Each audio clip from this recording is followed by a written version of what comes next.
Hello everyone, আসসালামু আলাইকুম। আজকে আমি রান্না করব ছোট্ট চিংড়ি মাছের বোনা। তো ফার্স্টে এখানে আমি তেল দিয়ে দিলাম। তেল গরম হওয়ার পর আমি এখানে পেঁয়াজ কুচি দিয়ে দেব।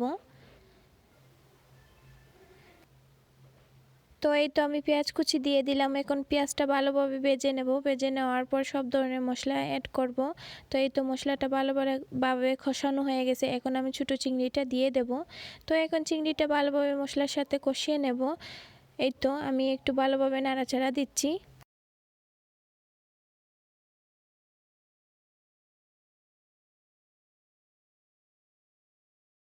আমাদের বাসার সবারই এই ছোটো চিংড়ির বোনাটা অনেক পছন্দের। তো প্রায় সময় এই বোনাটা আমরা করি। তো এই তো আমি ভালোভাবে মশলার সাথে মিশিয়ে নিচ্ছি।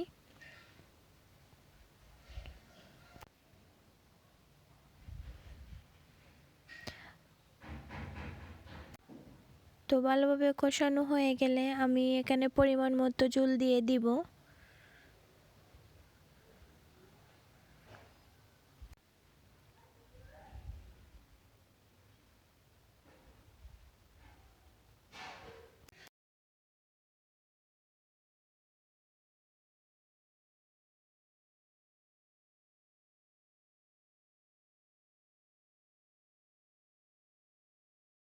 তো এখন আমার ভালোভাবে কষানো শেষে আমি ঝোলটা দিয়ে দিলাম।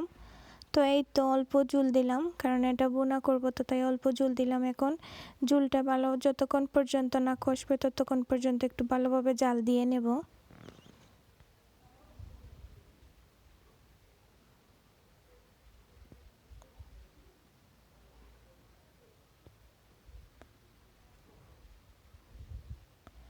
তো এই তো এখন আমি একটু ঢাকনা দিয়ে ঘুরে দেব।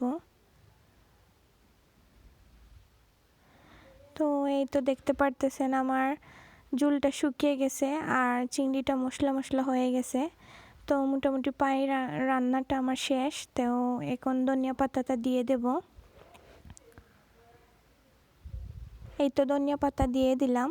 তারপরে আমি চুলার আঁচটা একটু ডিম করে রাখবো। তো এখন একটু আমি ধনিয়া পাতাটা ভালোভাবে মিশিয়ে নেব।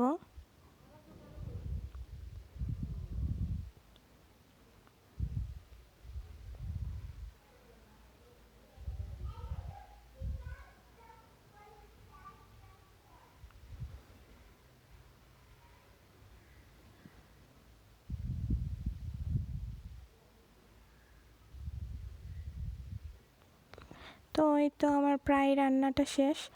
আর দেখতেই পারতেছেন কি সুন্দর কালার আসছে, আর খেতেও দারুণ মজা হয়েছিল। আপনারা এভাবে বাসায় ট্রাই করে দেখবেন, আর ভালো লাগলে লাইক কমেন্ট করে জানাবেন।